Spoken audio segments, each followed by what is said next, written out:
Hi ನಮಸ್ತೆ friends, ನಾನಿವತ್ತು ಮೊಟ್ಟೆಯನ್ನು 2 ನಿಮಿಷದಲ್ಲಿ ಹೇಗೆ ಬೇಯಿಸ್ಬೋದು, ಸ್ವಲ್ಪನೂ ಚೂರಾಗದೆ ಇರೋ ಹಾಗೆ ಮೊಟ್ಟೆಯನ್ನು ಬೇಯಿಸ್ಬೋದು. ಆ ರೀತಿಯಲ್ಲಿ ತೋರಿಸ್ತೀನಿ.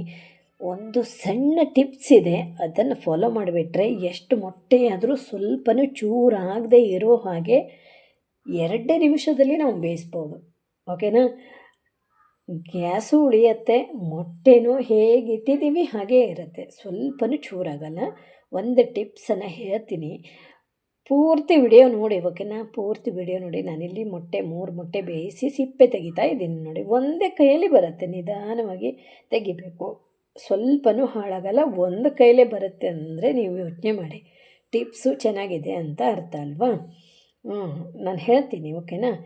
ನಿಧಾನವಾಗಿ ಈ ರೀತಿ ತೆಗೆದಾಗ ಸ್ವಲ್ಪನೂ ಹಾಳಾಗಲ್ಲ. ಕೆಲವೊಮ್ಮೆ ಕೆಲವೊಬ್ಬರೇ, ನಾನು ಮೊದಲು ಅದೇ ರೀತಿ ಮಾಡ್ತಿದ್ದೆ, ಅರ್ಧಕ್ಕರ್ಧ ಬಿಳಿ ಭಾಗ ಹೋಗ್ಬಿಡ್ತಿತ್ತು ಸಿಪ್ಪೆ ಜೊತೆ. ನಂತರ ನನಗೆ ಗೊತ್ತಾಯಿತು ಇದನ್ನು ಬೇಯಿಸೋದು ಈ ರೀತಿ ಅಂತ. ಟಿಪ್ಸು ನನಗೆ ಗೊತ್ತಾಯ್ತಲ್ವ, ಅದಕ್ಕೆ ನಿಮಗೂ ಕೂಡ ಹೇಳ್ತಾ ಇದ್ದೀನಿ. ಎಷ್ಟು ಚೆನ್ನಾಗಿ ಬರುತ್ತೆ, ಸ್ವಲ್ಪನೂ ಏನೂ ಹಾಳಾಗಲ್ಲ, ಅಷ್ಟು ಚೆನ್ನಾಗಿ ಮೊಟ್ಟೆನೂ ಕೂಡ ಚೆನ್ನಾಗಿ ಬರುತ್ತೆ. ಹಾಗೆ ನಮ್ಮದು ಗ್ಯಾಸ್ ಉಳಿಯುತ್ತೆ. 2 ನಿಮಿಷದಲ್ಲಿ ಬೇಯಿಸ್ಬೋದು. ಓಕೆನಾ? ನೀವು ಟ್ರೈ ಮಾಡಿ, 2 ನಿಮಿಷದಲ್ಲಿ ಬೇಯುತ್ತಾ ಇಲ್ವಾ ಅಂತ ಟ್ರೈ ಮಾಡಿ, ಸ್ವಲ್ಪನೂ ಹಾಳಾಗಲ್ಲ. ನೋಡಿ, ನಾನು 3 ಮೊಟ್ಟೆ ಬೇಯಿಸ್ಕೊಂಡು ಇಟ್ಕೊಂಡಿದ್ದೀನಿ. ಚೆನ್ನಾಗಿ ಬೆಂದಿದೆ, ಸ್ವಲ್ಪನೂ ಏನೂ ಹೋಗಿಲ್ಲ. ಓಕೆನಾ? ಹಾಗೆ ನಾನಿಲ್ಲಿ 3 ಮೊಟ್ಟೆ ಇಟ್ಕೊಂಡಿದ್ದೀನಿ ಅಲ್ವಾ. 3 ಮೊಟ್ಟೆಗೆ ಬೇಕಾಗುವಷ್ಟು ನೀರು, ಅಂದರೆ ಮುಳುಗುವಷ್ಟು ನೀರನ್ನು ಬಿಸಿ ಮಾಡ್ಕೋಬೇಕು. ಮೊದಲು ಬಿಸಿ ಮಾಡ್ಕೋಬೇಕು. ಓಕೆನಾ?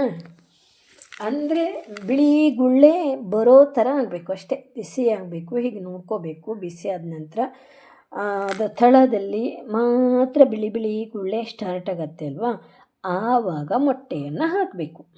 ನಿಧಾನವಾಗಿ ಇಡಬೇಕು. ಓಕೆನಾ? ಅದೇ ನೋಡಿ, ನಾನು ಕೈ ಹಾಕ್ತಾ ಇದ್ದೀನಿ ನೋಡಿ, ಬಿಸಿ ಆಗಲಿಕ್ಕೆ ಸ್ಟಾರ್ಟ್ ಆಗಿದೆ. ಅಷ್ಟು ಬಿಸಿ ಇರಬೇಕು. ಓಕೆನಾ? ಇದೇ ರೀತಿ ಫಾಲೋ ಮಾಡಿ, ನೀವು ಗೊತ್ತಾಗತ್ತೆ. ಎಷ್ಟು ಮೊಟ್ಟೆ ಆದರೂ ನೀವು ಚೆನ್ನಾಗಿ ಬೇಯಿಸ್ಬೋದು, ಸ್ವಲ್ಪನೂ ಹಾಳಾಗಲ್ಲ. ನೋಡಿ, ಈಗ ಮೊಟ್ಟೆ ಹಾಕಿದ್ದೀನಿ ಅಲ್ವಾ, ಚಿಕ್ಕ ಗುಳ್ಳೆ ಬರ್ತಾ ಇದೆ.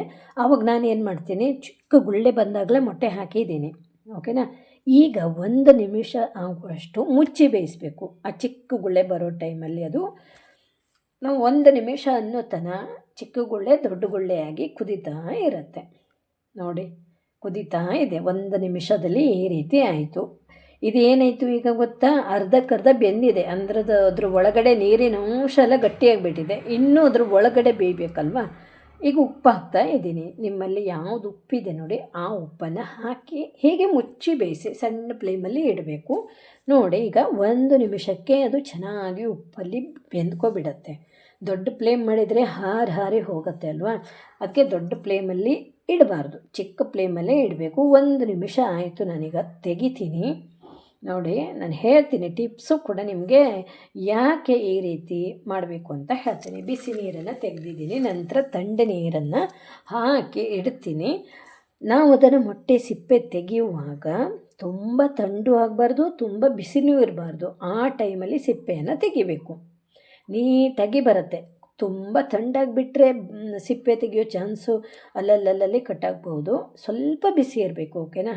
ಆವಾಗ ಸಿಪ್ಪೆಯನ್ನು ತೆಗಿಬೇಕು. ಈಗ ನಾನು ತೆಗಿತೀನಿ.